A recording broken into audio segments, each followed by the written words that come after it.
Good morning.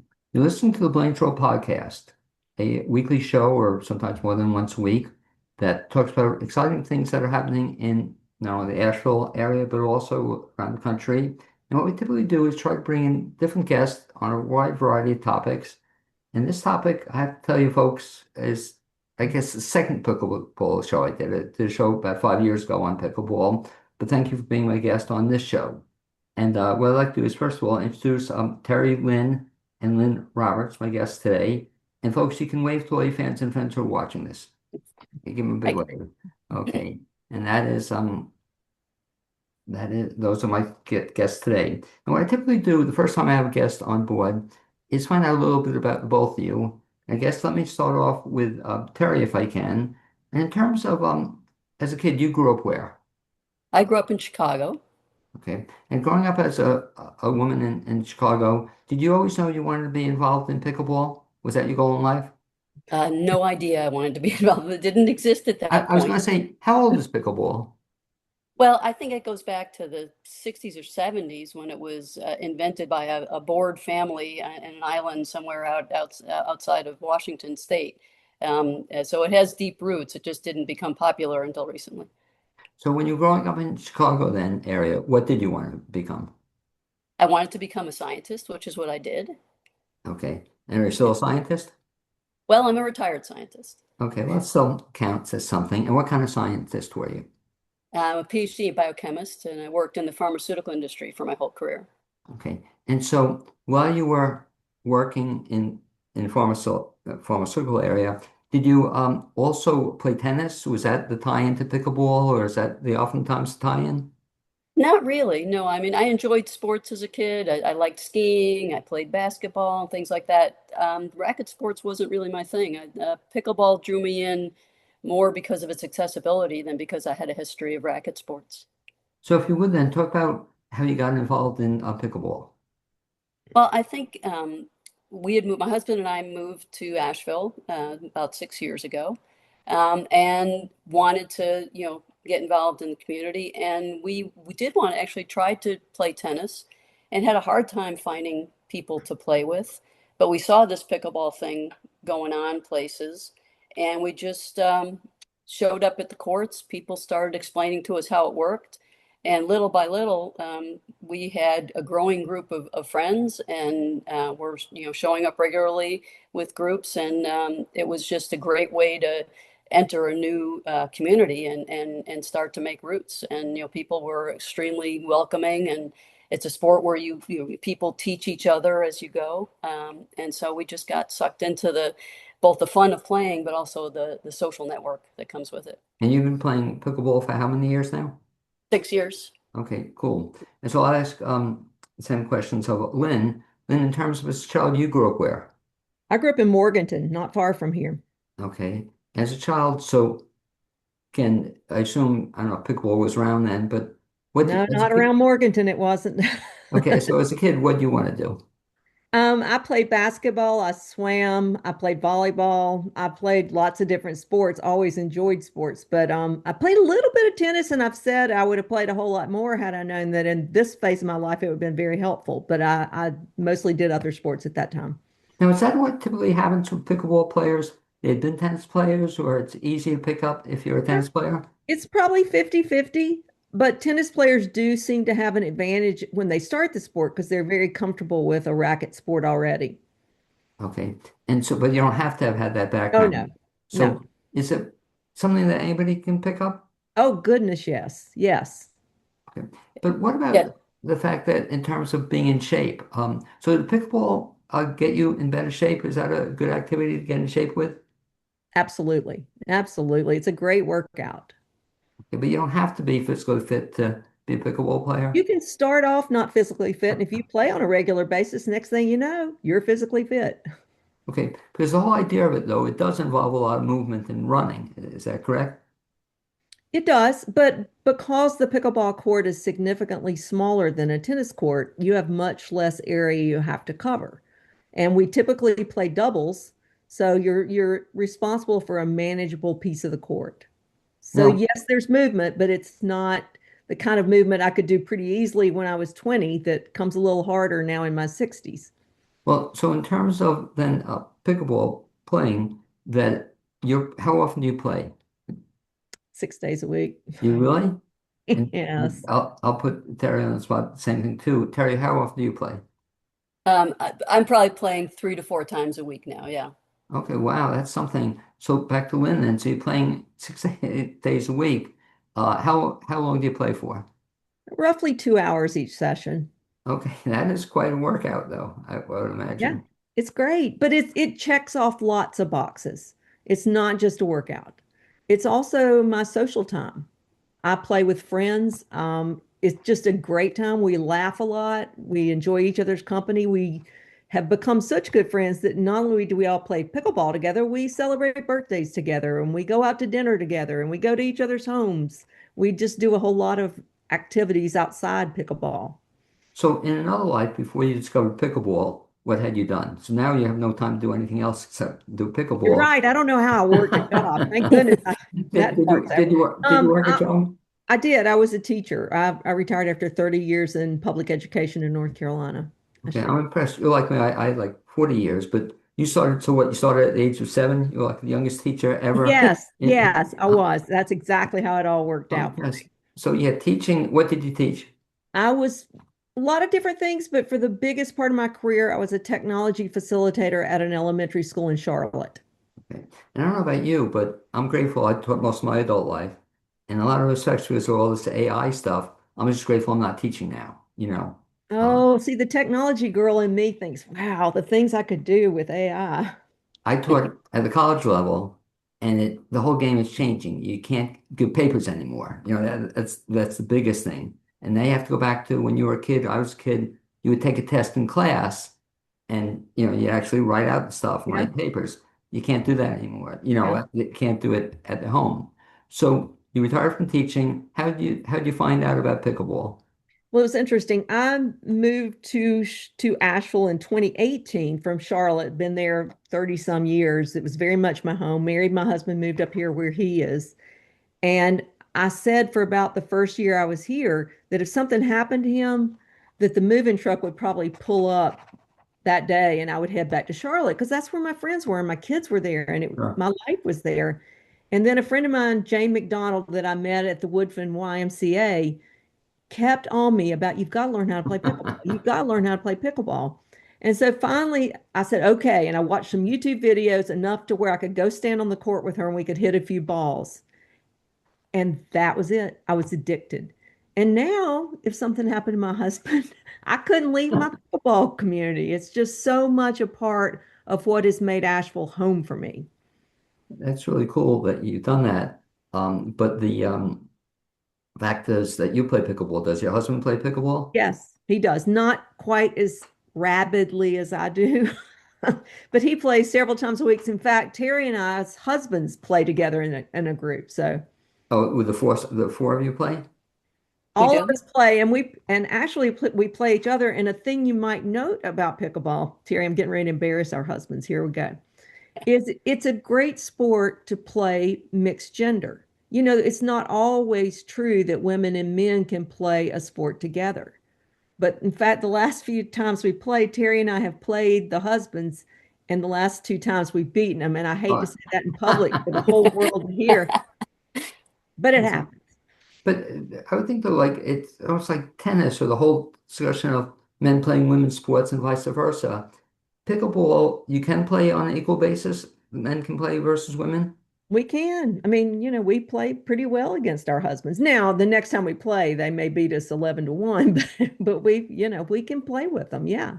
Do men Yes, have I it? think, Blaine, the other Yeah. thing that you can mix is age groups. Yes. Lynn and I could get on the court with a couple 20-year-old guys and we could have a good game because there's a lot of finesse. It's not power doesn't win pickleball necessarily. And so having patience, finesse, and strategy are all part of it. And so you can mix genders, you can mix age groups. Do men have an advantage though? It it can be a slightly different game. Certainly, if you watch at the pro level, the men's game is a Very different. very different from the women's game. But they play at the pro level. They play mixed, and then they have strategies for when do you use power, when do you use finesse, and so forth. So, I mean, Lynn had mentioned, it's great exercise, it's social, it's also a real mind game. It's real strategic, sort of Yeah. almost chess match. Once you have nailed down the basics about what shots to use, when to use power, when to use finesse. And when you say that, it's hard for me to even fathom the fact that they're professional now pickleball players. Oh yeah. Oh, yeah. Have you ever seen professionals play? Yes. There That's are, if you go on TV or on YouTube, there's a channel you can follow. There's at least two professional leagues out there, and there's stars, and they've got sponsors and all that stuff that goes along with professional sports. Now, is that something that both of you aspire to in the future? You can become, like tennis and golf, they have age brackets. You could be a Yes. professional pickleball player, at some point in time. Is that in the goal or not yet? No, no. I mean, there is a senior tour for pickleball, and there's some fantastic matches to watch, but that takes a level of dedication and commitment that I don't think we're up to. And I haven't seen yet there's a show on Apple, right? A comedy about pickleball. Have you yeah, seen it? yeah. Yeah. Is it worth It doesn't do much for the sport. Okay. We'll talk about doing something for the sport then. The other thing you were telling me off the air, which I think is really cool, is that you've been playing for a while and you're playing different Asheville facilities. Then somebody came up with the idea then to have your own club. Is that what you started? Yes. So, I mean, I think, one thing to mention is, the parks, the Asheville Parks and Rec has, steadily improved the accessibility to public pickleball in the Asheville community. So, in terms of, putting lines on the tennis courts so people can play pickleball on the tennis courts and having permanent nets on the courts. So the Asheville Pickleball Association has been working with Asheville Parks and Rec year after year to raise the game at our public courts. But the demand for pickleball is such that we really need an indoor facility. If you look at ourselves versus Charlotte or ourselves versus Knoxville, the number of players versus the number of courts available, we're still way behind.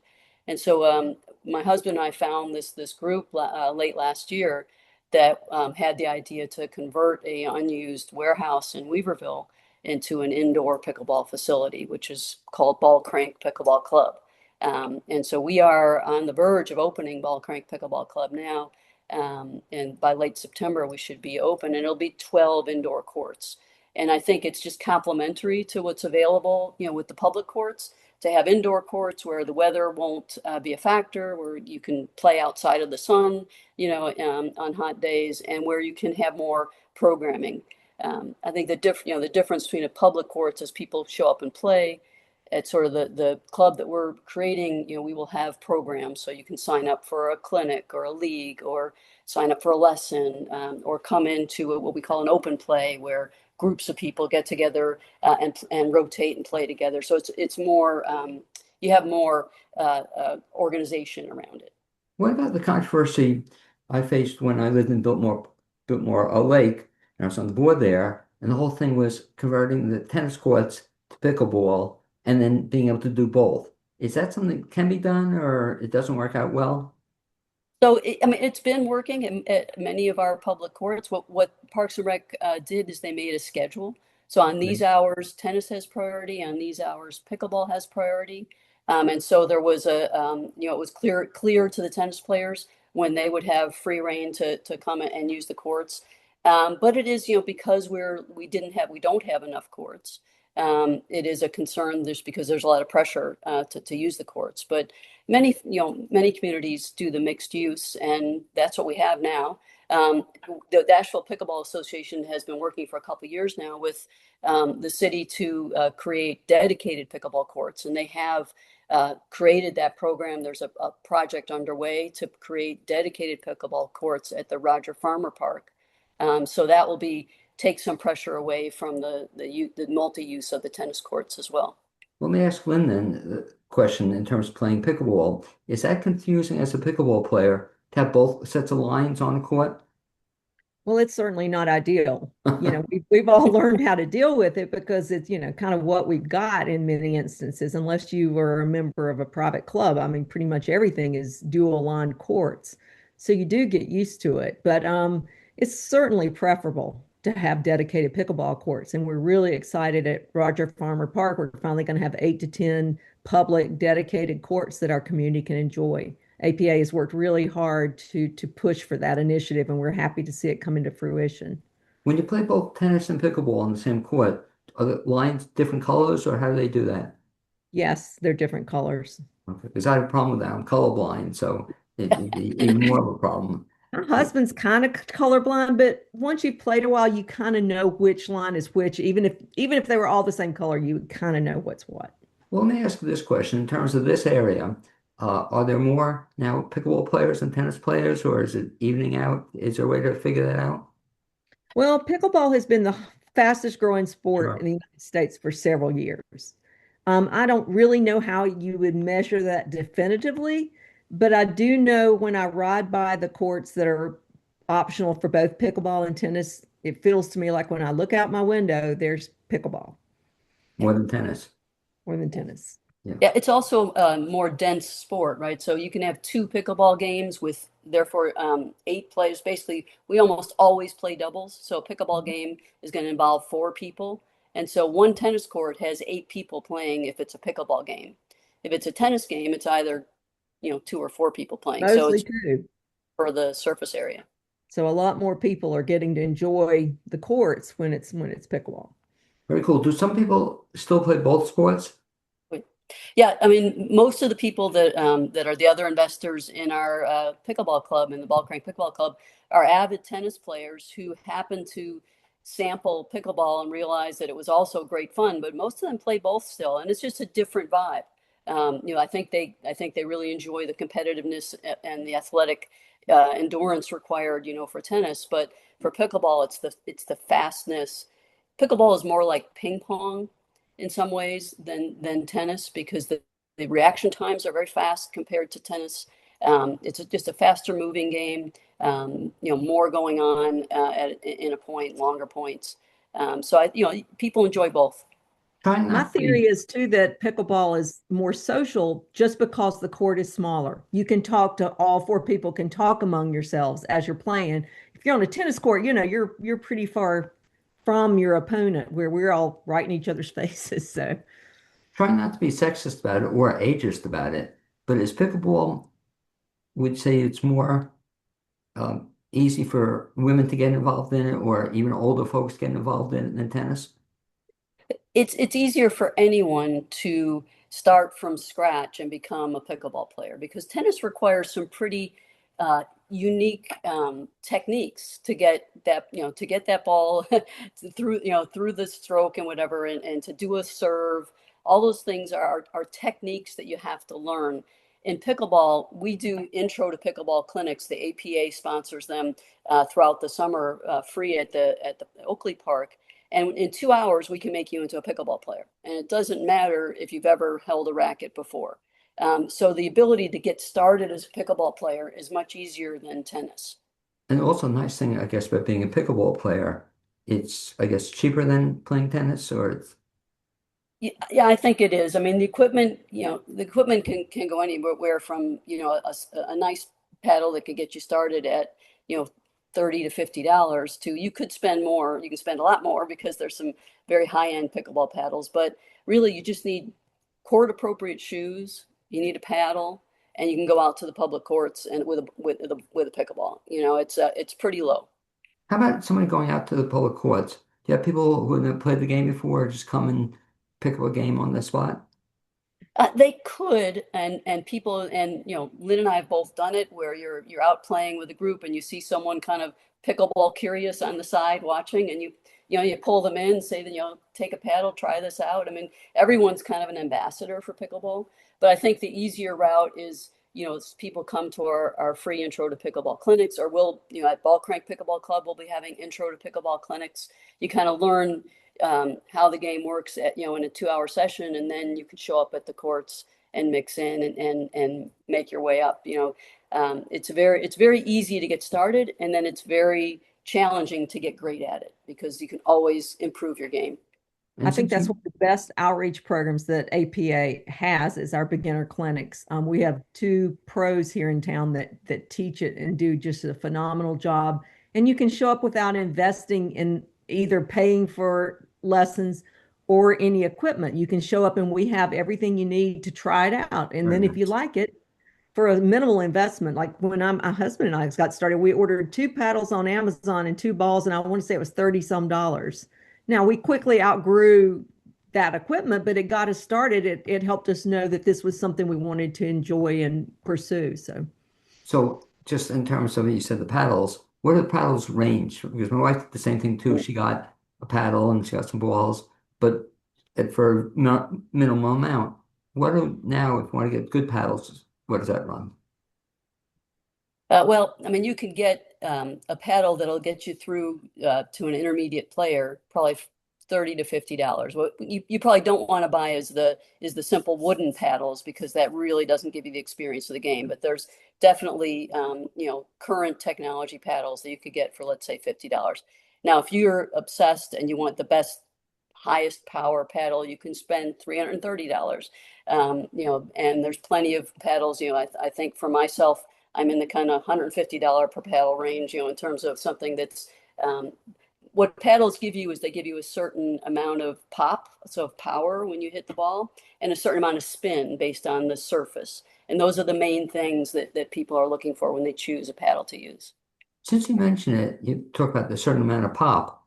I read every so often that's a part of the controversy at some places that it does make noise or a lot of noise more than tennis.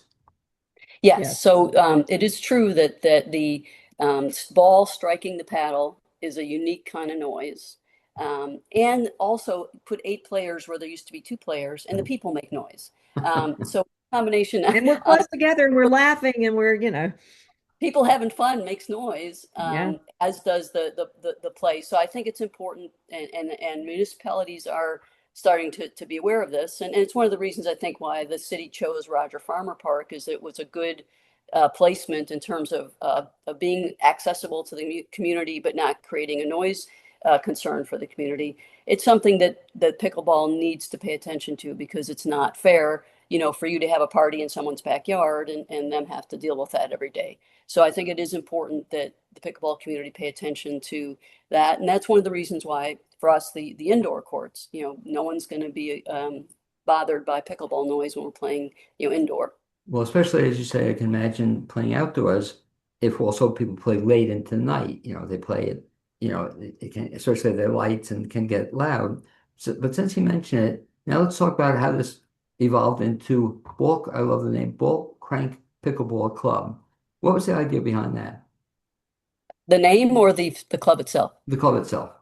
Club itself. So we recognize that my husband and I had been thinking for a couple years now that Asheville needs more access to pickleball and indoor pickleball because personally I can't take being out in the midday sun and trying to play. I was really looking for the ability to play indoors myself. And we'd been looking for, is anyone looking to start a club? And we fortuitously found out about this investor group that was trying to get the Ballcrank Pickleball Club up and running. And they really, one of the gentlemen, Keith Davis, who owns that facility, is one of those avid tennis players who was starting to dabble in pickleball. And his friend Randy Talley, who's another one of our investors, and who was also an avid tennis player, they were all kind of dabbling in pickleball about a year or two ago, just because of accessibility and people were looking for something maybe when they were nursing an injury, and the guys kind of fell in love with the pickleball, with the speed of it and so forth. And at some point, Randy lives in Weaverville, and he kept driving by Keith's warehouse that Keith has been owning, for several years now. And he kept saying to Keith, that high bay warehouse, that could be pickleball courts. And he kind of got on him for a couple months. And, towards the end of 2025, they pulled in a few more people who were interested in making that a reality. And my husband and I were the last ones in of the group of seven to say, yes, this is big, it's tall, we can get 12 courts in here, and the Asheville community and the Weaverville community really need this access to all around play, all weather, indoor with the programming. And we just made it happen. And since like January, we started with the design and getting construction going, and now we're at that almost that last stage of construction where you start actually putting in the pickleball courts. So, Lynn, how did you get involved in this? Um, I typically play outside. I play at Reems Creek, so I'm up in the Weaverville part of the world.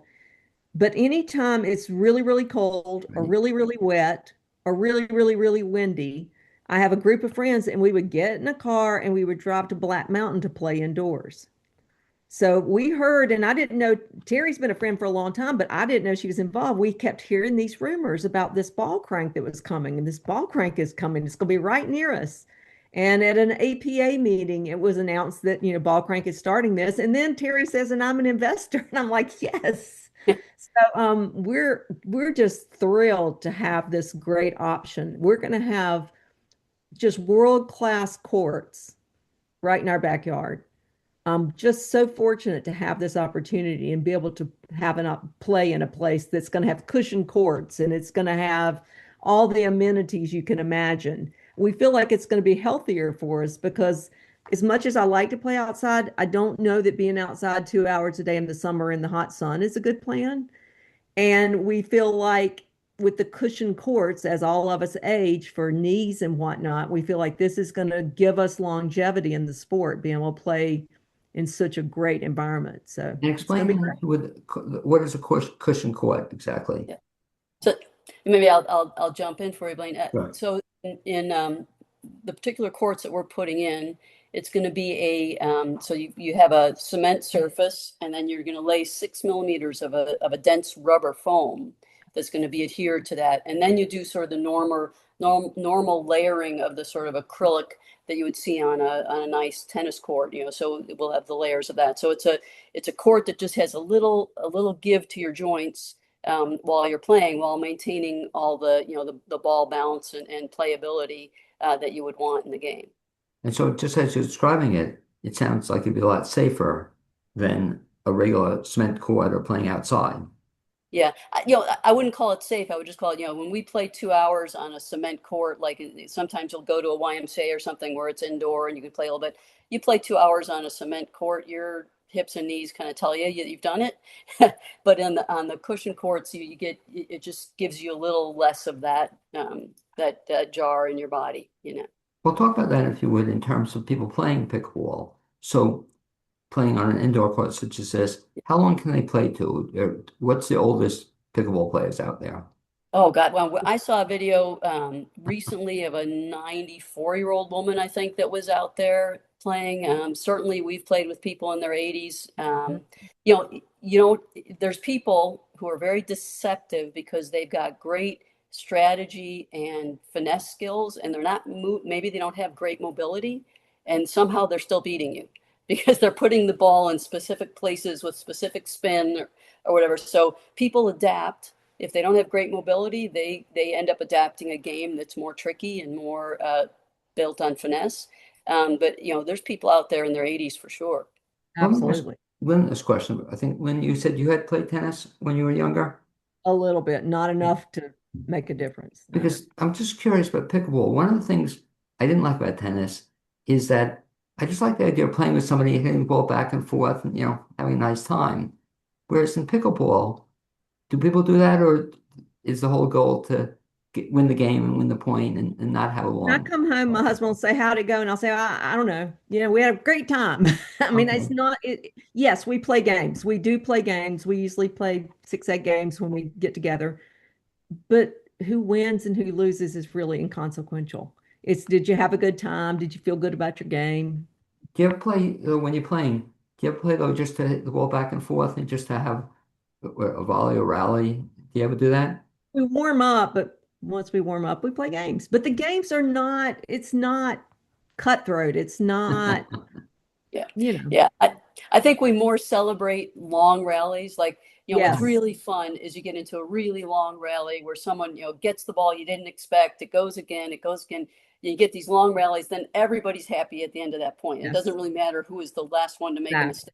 mistake. It just that's what we're seeking And we is celebrate each other's good shots. I mean, it's not just about your own play. You love when you see your opponent really hit a nice shot. It's just I'm laughing because it's so contrary to way a lot of people play tennis in general. They want to make a a short game and just knock it down the person's throat. Going back to ball crank then. So if I can ask you, Terry, when's that slated to actually open? Yeah. So we're still in the construction phase, so things can happen, but we're really shooting for the second half of September to be able to open our doors. So we are at the moment, fingers crossed and toes crossed that nothing unforeseen happens. But at the moment, that we're on track for that. That's pretty And be great. exciting. And like I said, we have had ourselves open for pre-membership since a few months now because we wanted to give people a chance to become what we call founding members, the first people who join our club. And we've had almost we're approaching 150 of these founding members, people who want to commit to our club and help us get it off the ground. So there's great enthusiasm and people are being patient, but certainly anxiously awaiting the grand opening. If you're a founding Ballcrank member, had a sneak peek night. I guess it was last week, Yeah. and I've never seen that much traffic in Weaverville. well, if you're a founding member, do you get priority in terms of scheduling or hours you can play? So in general, if you're any kind of member, then you get to schedule 14 days in advance versus the general public. So that's one of the perks of being a member. The founding members got a special deal where they got the 12 months of membership, but only paying for 10 months. So that was our for the founding member. It was more of a financial benefit to the founding members. But all members will have that benefit of being able to schedule their time, 2 weeks in advance, which is a good plus. So, in terms of becoming a member, what's the process to go on our website or how do they become a member? Absolutely. So we have a www.ballcrank.com, and there's a join us link, and it's a very seamless process. Anybody who, once we're open, you could come to our front desk and do it that way. But we're also present on Instagram and Facebook. But go to our website, and it's an easy process to become. And we're still doing the founding memberships until we get open. Now, will it be a restriction on eventually how many members you have? Yes, we will reach a point. We hope we reach that point where members, we need to stop the membership because we want our members to have access to the times that they want. There's different data in the industry about what that number is, but we'll see. But there is a number out there, 700, 800, I don't know what it is, that we just want to make sure that people who are members have access to the times that they want and the reservations that they want. So we will have to monitor that. And then if you're not a member, will that be open to anybody off the street? Yes, so anybody can come in. You can see, you find us on our website or Google. You can still go in and see what's available, what programs are happening, clinics, intro to pickleball clinic, or if you want to reserve a court with your friends, if you want to come to one of our open plays, all those programs are available to anyone. We call it a day member. You come in as a day member, you pay $15, and you do the program that you want to do. All programming is generally 2 hours, as Lynn and I mentioned before. That's usually the time frame which people play is 2 hours of pickleball. And for the 2 hours of pickleball, you get as much as you can play for $15. Yeah. But if you go, are you guaranteed to get a court then? Yeah, so the way that it works in pickleball, and this is a little different than tennis, is we have there's a thing we call open play. Right. And open play is, let's say we set up 3 courts for open play. So in 3 courts, that would be 12 people playing at a time. So we might say 16 people can sign up for open play on those 3 courts so that they can rotate through. And exactly that's what happens. So if the 16 people sign up online, they're now in that open play session. They show up and they go 4x4 onto the courts. When their game ends, they rotate in the people who are waiting. And then when the next game ends, they rotate in. And it's just the way pickleball players play. So as an individual, I don't have to go find 3 other people to play with. I just open the website or the app. We'll also have a Ballcrank app. And you look at the thing, say, I'm free to play at 3 o'clock on Wednesday. I'm just going to put my name on that list. There'll be 15 other people who put their name on that list, and we'll all show up and play together. What And about, so it's I'm sorry, what about ability level? So is that a yeah. factor? The open plays are generally going to be ability ranked. So you might have the beginners open play and the intermediate open play, And in pickleball, we have a rating system, which is a number rating system. So people would eventually know, oh, I'm a 3.5 player. So I'm going to look for the skill level open plays that are around my skill level. So it's a very open and very inclusive environment because you show up, you're part of that group, and everybody's included. Everybody rotates in, and it's great. And that's the way that I and my husband played for the first few years we were here, just signing up for open plays and showing up and playing with people. Well, Um, let me see if I can put you both on the spot. So, Lynn, if I can ask you, so you have a numerical rating that you're at a certain level as a player? Lynn, what's your rating? Do you have a rating? Probably in the neighborhood of 3.5. Okay, and what does that go up to? Oh, way much higher, maybe like 6. And some days I play like a 5, and some days I play like a 1. So, one shot I play like a 5, and the next shot I play like a 1. But yeah, I guess you'd consider us, I think of it less about the numerical definition and more about a more definition like beginner, intermediate, Right. advanced. And I feel like I'm somewhere in the middle, so somewhere in the intermediate range. So at 3-5 level, can you play then against anybody or I pretty much? can, but it doesn't work out real well Well, I was sometimes. going to say that. Well, let me ask you this. You were laughing, but do people cheat on the cheat on the level, to get They lower? do is people people will enter tournaments Right. sometimes and kind of deflate their rating. Exactly. Yeah. They do that in golf too, I know. So, but some people try to do it so they have a better chance. Yeah. Yeah. And the other happens because sometimes it's quite fun to challenge yourself against the higher players. And Right. so sometimes you might say, well, I'm going to squeeze myself up a little bit so that these higher level players will play with me and I can get that experience, right? So it kind of flows both ways. At the Ballcrank Club, we're going to have an in-house rating. So our in-house pros will assess you and tell you this is where we think you are. And that way which things to sign up for. And there'll also be open plays or social events where everybody's going to mix together. But we also want to make sure that there's events where if you're a beginner, that you're comfortable with other beginners and that you don't feel intimidated, playing. And so your level of play, how would you rate it? I'm aspiring at 375. I'm working at it. Okay. But last question. So how do people get the rating? Well, there's a recognized body called DUPR, DUPR, which is the sort of recognized way in which the professionals and avid players would get rated because you go in tournaments or ladders or even just individual games and you report your score. And they use an algorithm. They say, well, you played against Joe, Sally, and Sam, and they had these ratings, and you did this well. Therefore, this is your rating. It's a rating system. Unfortunately, because Asheville didn't have clubs that were doing that, very few people in Asheville have what I'd call a duper rating. Whereas if you went to, let's say, Charlotte or Chicago or somewhere where there are a lot of people in clubs that were doing it, people would probably be using that system. But that's the recognized system in the industry. Because again, in golf, it's easy because you do it by score and you have a score, handicap. But there's no such thing as a handicap per se in pickleball, right? Because it's your opponent. I mean, in golf, the course remains the same for Right. everybody. The ball, it's who's across from you and who's next to you that's going to determine whether that game was challenging or not challenging for you to get the score you got. Very cool. So to bring everything into together here, the if they want to get involved in the Ballcrank Pickleball Club, best bet is go to the website, and that website again is It's www.ballcrank.com, BALLCRANK.com. okay. And again, sooner the better because you're going to open. Very exciting. What I can't believe it's going to be. You said it's going to be in a month, right?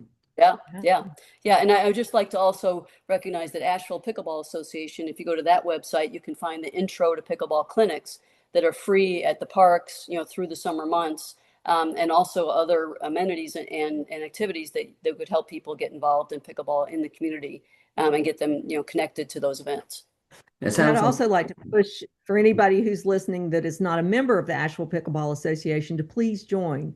We're the voice of pickleball in Asheville. We have worked really hard to get public courts. We've worked hard to get nets on the courts. We also do so much charity work. We work with school children. We work in the prisons. We work with big sisters, little sisters. We have a whole lot of programs where we're trying to get pickleball out in the community and teach a lot of people to play and help people understand the power of pickleball as a way to learn a sport, but also a way to be a part of a community. It's very inexpensive to join. I think it's $21 a year, and it's a very vibrant community. We do a lot of things as a club, as a group, the association. So please take a look at that. That's www.ashevillepickleballassociation.org. Well, very, very exciting. And I wish it got me interested in this, even though I don't play pickleball, but I'd like to Well, thank you it's both. time. I'd like to thank you both for being my guests on this edition of the Blaine's World podcast. I'd also like to thank my producer, Kim Jones. And one of these days, if not before, we'll bump into each other. That'd be great. Thanks, That guys. sounds great. Thank you for having Thank us, Blaine. Thank you.